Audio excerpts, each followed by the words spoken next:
ईमानदारी से लेकर के ठेकेदारी तक का सफर पूरा करके अरविंद केजरीवाल फिर एक बार 10 साल पुराने उसी स्थान पर जा बैठे हैं। वही ढोंग, वही ईमानदारी का सर्टिफिकेट फिर बांट रहे हैं। और अफसोस इस बात का है कि फिर से दिल्ली वालों को गुमराह करने की कोशिश की जा रही है। वो व्यक्ति जो अन्ना हजारे और कुछ ऐसे चेहरों के साथ भ्रष्टाचार के खिलाफ लड़ने की बात करता था, उसका रोम रोम भ्रष्टाचार में डूबा हुआ है। न केवल वो, बल्कि उनके शराब मंत्री भी रोम रोम उनका जो है भ्रष्टाचार में डूबा हुआ है। दिल्ली के विकास के पथ को रोकने वाला व्यक्ति, दिल्ली के अंदर शिक्षा की क्रांति की बात करने वाला व्यक्ति छात्रों को 21 साल में शराब पिलाने का अधिकार देता है। शराब माफियाओं को दिल्ली की ठेकेदारी देता है। पकड़े जाने पर जेल जाता है। जेल में बैठ के कभी इस्तीफा नहीं देता है।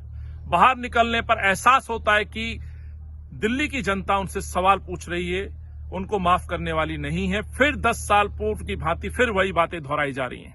तो मेरा सवाल अरविंद केजरीवाल से है कि आखिर शराब के इशू पर आज तक आप, यदि आप पाक-साफ ईमानदार हैं, तो क्यों आप भाजपा के उन नेताओं के नाम नहीं बताते? यदि आप पश्चाताप करना चाहते हैं, यदि आपके मन में वाकई दिल्ली को बचाने की कोई रत्ती भर भी मंशा है, तो बताएं कि आखिर बीजेपी के तथाकथित जो नेता हैं, जो इस भ्रष्टाचार में लिप्त हैं, उनके नाम क्यों नहीं आ रहे हैं? क्यों आखिर तत्कालीन एलजी के साथ मिलकर के इस दिल्ली को आपने शराब माफियाओं को बेच डाला, शराब के ठेकेदारों को दिल्ली को बेच दिया। शराब नीति में आपने 1 दर्जन से ज्यादा अमेंडमेंट किए, जिसमें युवाओं को नौकरी देने की बजाय आप 21 साल में शराब पीने का अधिकार दे रहे थे।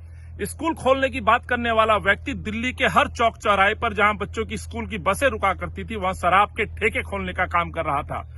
आज पूरी दिल्ली जान चुकी है कि अरविंद केजरीवाल केवल और केवल पैसा कमाने, अपने सपनों को पूरा करने, हिंदुस्तान की सियासत की सर्वोच्च गद्दी पे बैठने के लिए शराब माफियाओं को दिल्ली को बेच चुका था। दिल्ली के ठेकेदारों को दिल्ली बेच दी। यही सच है, दिल्ली माफ करने वाली नहीं है। एक बार फिर दिल्ली का विश्वास कांग्रेस की लगातार 15 साल की तरक्की दिल्ली के अंदर जो थी, उस पर विश्वास कर रही है और दोबारा दिल्ली की सरकार कांग्रेस को सौंपने का निर्णय जो है दिल्ली की जनता लेगी, ऐसा मेरा विश्वास है।